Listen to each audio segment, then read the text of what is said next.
मेरा एक क्वेश्चन था कि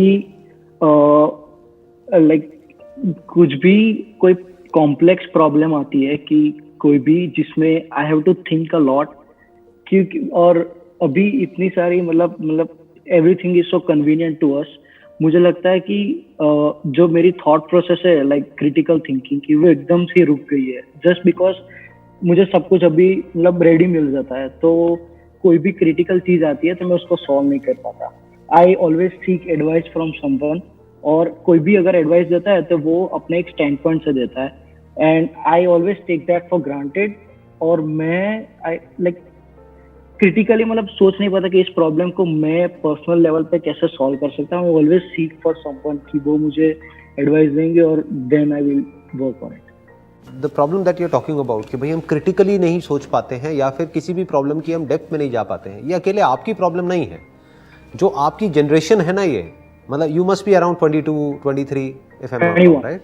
21, राइट। हाँ, तो ये जो एज ग्रुप है ना, ये जो 20-22 साल की एज ग्रुप है, इस एज ग्रुप में बहुत लोगों को ये प्रॉब्लम आ रही है कि मतलब माइंड एक जगह पे टिकता ही नहीं है। इनफैक्ट इसी को आप थोड़ा सा और आगे बढ़ाओ तो इसका प्रॉब्लम का एक नाम भी है जो कि ऑफिशियली मेडिकल टर्म्स में जिसको ADHD बोलते हैं, कि बेसिकली हमारा जो माइंड है वो हाइपर एक्टिविटी मोड में रहता है, कि मतलब माइंड में हमेशा कुछ ना कुछ घूमता ही रहता है। और अगर हमको अपने माइंड को एक जगह पे टिकाना हो, लगाना हो, तो वो हो नहीं पाता है। ऐसा ही है ना प्रॉब्लम, कि हमारा जो अटेंशन स्पैन है वो बहुत ही कम हो गया है। और अगर कोई मोबाइल पे कुछ ऐसा चल रहा है जो आपकी अटेंशन को ग्रैब कर ले, तब तो कोई दिक्कत नहीं है, that is like more of a passive approach.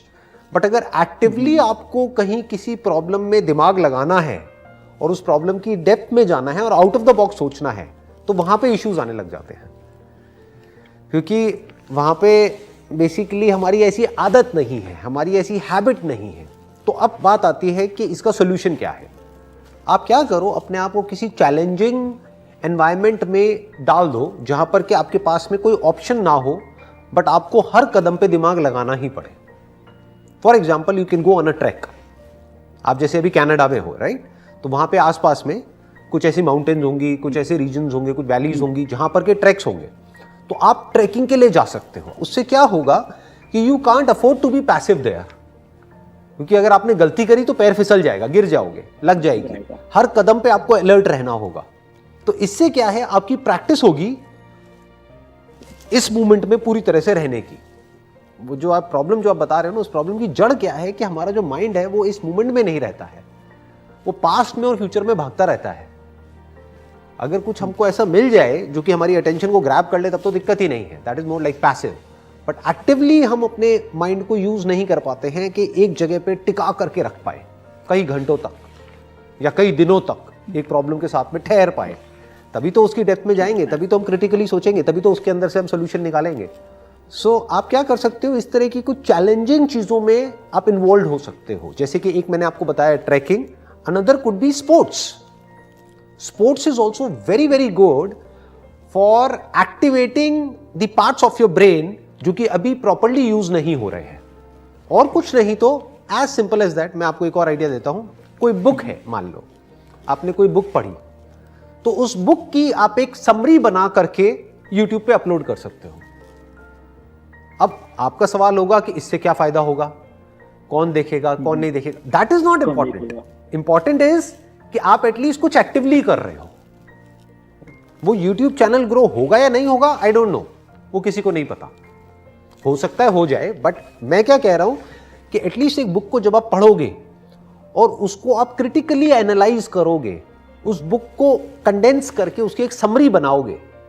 मतलब मान लो वो बुक जो कि एक्चुअल में अगर उसको ऑडियो बुक में कन्वर्ट किया जाए वो 4 घंटे की है, उसको आप 5 मिनट की समरी में कन्वर्ट कर रहे हो, तो आपको दिमाग लगाना पड़ेगा ना, आपको लिखना पड़ेगा, आपको सोचना पड़ेगा, फिर आपको ये दिमाग लगाना पड़ेगा अच्छा 5 मिनट में मैं इसको कैसे बोलूं। तो एक पूरा का पूरा एक कॉम्प्रिहेंसिव एक एक्शन प्लान बन रहा है।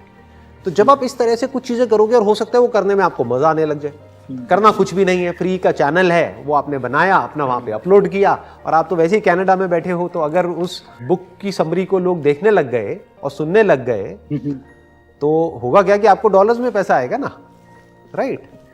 और कुछ नहीं तो आपकी जो क्रिटिकल जो थिंकिंग है ना, वो डेवलप होगी ability. So what I am saying is do something in which you can't afford to be passive. आजकल जो सबसे बड़ी प्रॉब्लम है आपकी जनरेशन की, वो प्रॉब्लम क्या है कि ये जो जनरेशन है वो पैसिव होती चली जा रही है, बॉडी के लेवल पे भी और माइंड के लेवल पे भी।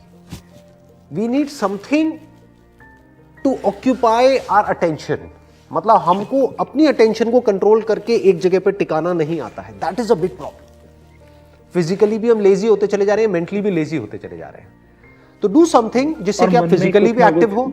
एग्जैक्टली देखो, जब लेजी हो गए आप मैं बताता हूं आप क्या कहने वाले थे। आप ये कहने वाले थे कि मन में कुछ ना कुछ घूमता रहता है, राइट? वो घूमता रहता है, बोलते रहते हैं अपने आप को ही कुछ मन में, हम अपने आप को कुछ ना कुछ बोलते रहते हैं जिसका आपस में कोई कनेक्शन नहीं होता है। मतलब अंदर ऑर्डर नहीं है, डिसऑर्डर है। कभी कुछ आ जाता है, कभी कुछ आ जाता है, कभी कुछ आ जाता है, और इन 5 बातें जो आई उनका आपस में कोई कनेक्शन ही नहीं है। ये नहीं है कि एक लाइन ऑफ थॉट है जिसके अंदर हमारा थॉट जा रहा है, कुछ भी आता रहता है रैंडम। अंदर एक रैंडमनेस है, एक ऑर्डर नहीं है, एक फ्लो नहीं है। ऐसा ही है ना, यही है ना प्रॉब्लम? हाँ। तो अब इसका मैं आपको सॉल्यूशन बता रहा हूं। वो क्या है? जो प्रॉब्लम की जड़ है वो क्या है कि हम पैसिव होते चले जा रहे हैं, फिजिकली भी और मेंटली भी। तो जैसे ही आप फिजिकली और मेंटली पैसिव हो जाओगे, आप लेजी हो जाओगे, एंड जब आप लेजी हो जाओगे तो माइंड ओवर एक्टिव हो जाएगा, माइंड ओवर थिंकिंग के मोड में चला जाएगा। मतलब माइंड तो हाइपर एक्टिव हो गया और फिर एक लूप बन जाएगा। माइंड जितना ओवर एक्टिव होता चला जाएगा उतना ही फिजिकली आपको बुरा लगेगा। जितना फिजिकली बुरा लगेगा, अब आपके उल्टे इमोशंस और फीलिंग्स भी ट्रिगर हो जाएंगे। Now you will get into that loop which is called the loop of whatever you would like to call it as overthinking. उसी को और आगे एक्सटेंड कर दो तो anxiety related to future, depression related to the past, and uncertainty about the present कि अभी क्या हो रहा है। तो हम हर तरफ से फंस गए। तो मैं आपको इसका सॉल्यूशन बता रहा हूं कि सॉल्यूशन क्या है। फिजिकली एक्टिव हो जाओ, वो कैसे होना है वो आपकी चॉइस है, वो आपकी कॉल है। फिजिकली एक्टिव हो जाओ, मेंटली एक्टिव हो जाओ, not in the sense of over thinking. Mentally active का लोग गलत मतलब निकाल लेते हैं। वो कहते हैं यार मेंटली तो पहले से ही बहुत एक्टिव है, बहुत कुछ घूमता रहता है माइंड में। नहीं, वो चिंता है। मैं जिसकी बात कर रहा हूं वो चिंतन है। दोनों में बड़ा फर्क है। एक होता है चिंता, कि हमको चिंता हो रही है कि कल क्या होगा, कल ऐसा क्यों हुआ, ये क्या हो रहा है, वो क्या हो रहा है, ये कैसे होगा, वो कैसे होगा। ये सब चिंता है, ये स्ट्रेस है। मैं जिसकी बात कर रहा हूं वो चिंतन है। चिंतन मतलब thinking, critical thinking, logical thinking, analytical thinking, and if required imaginary thinking. बहुत बार आपको चीजें इमेजिन करनी होती है। जैसे अगर आप कोई बिजनेस कर रहे हो या कुछ भी कर रहे हो तो वहां पे इमेजिनेशन का भी एक बहुत बड़ा रोल है, बट वो हमारे कंट्रोल में होना चाहिए। ऐसा नहीं कि कुछ भी इमेजिनेशन हमारी माइंड में आ रही है, कुछ भी सपने आ रहे हैं उल्टे सीधे और फिर हम उसी से डर रहे हैं, कुछ भी उल्टा पुल्टा घूम रहा है। आप समझ गए? तो ये अकेले आपकी प्रॉब्लम नहीं है, सबकी है। और इसका यही सॉल्यूशन है कि हमारी बॉडीज बनी है एक्टिव रहने के लिए। जितनी आपकी बॉडी एक्टिव हो जाएगी आपका माइंड पीसफुल हो जाएगा। अब उस पीसफुल माइंड को एंजॉय नहीं करना है, उस पीसफुल माइंड को यूज करो किसी ढंग की जगह पे माइंड को लगाने के लिए, ताकि माइंड की भी मसल स्ट्रांग हो। जैसे बॉडी की मसल स्ट्रांग होती है ना, ऐसी माइंड की भी मसल स्ट्रांग होनी चाहिए। That should be the focus, that should be the goal. और उसमें अपने आप को चैलेंजिंग जगहों पे डालो। हम लोग चैलेंजेस को अवॉइड कर रहे हैं। फॉर एग्जाम्पल, आपको डर लगता है प्रेजेंटेशन देने में। मैं एक एग्जाम्पल ले रहा हूं कि लोगों के सामने बोलने में डर लगता है, फियर ऑफ पब्लिक स्पीकिंग। बहुत लोगों के अंदर ये डर होता है। और कुछ नहीं तो एक कैमरा लगाओ। कैमरा भी क्या लगाना है, आजकल तो मोबाइल में सबके कैमरा है। मोबाइल लगाओ और अपनी एक प्रेजेंटेशन दो। अपने आप को चैलेंज करो कि आज मुझे क्या करना है। आज मुझे एक प्रेजेंटेशन तैयार करनी है 5 मिनट की। उसको कौन देखेगा, दैट इज नॉट इंपॉर्टेंट। कोई नहीं देखेगा, मैं खुद देखूंगा। मैं देखूं तो सही, मुझे पता तो लगे मेरा लेवल क्या है। ये गेटिंग? हाँ, तो कुछ ऐसी चीजें करनी होती हैं। जरूरी नहीं है कि वो एक पैटर्न में हो या वो बिल्कुल उस तरीके से हो जिस तरीके से सब करते हैं। यानी कि मैं ये करूंगा, मैं ये करूंगा, फिर मैं जॉब करूंगा। ये तो सभी सोच रहे हैं ना इस तरीके से। मैं क्या कह रहा हूं, do something which challenges you as a person, जो आपकी लिमिट्स को पुश करने के लिए आपको इंस्पायर करे। और रोज आप कुछ ऐसा करो जिसमें कि आपको मजा भी आए और आप बेटर होते चले जाओ डेली बेसिस पे। इस तरह से अगर आप सोचते रहोगे ना, तो आप खुद देखोगे कि जो आने वाले 1-2 साल बाद आप बन जाओगे वो उससे बहुत अलग होगा जो अभी आप करेंटली हो। That will be a much better version. जैसे वर्जन आते हैं ना एप्स में, ऐसे ही आपका एक नया वर्जन आएगा। हाँ, कोशिश करो हर हफ्ते में या हर महीने आपका एक नया वर्जन आना चाहिए।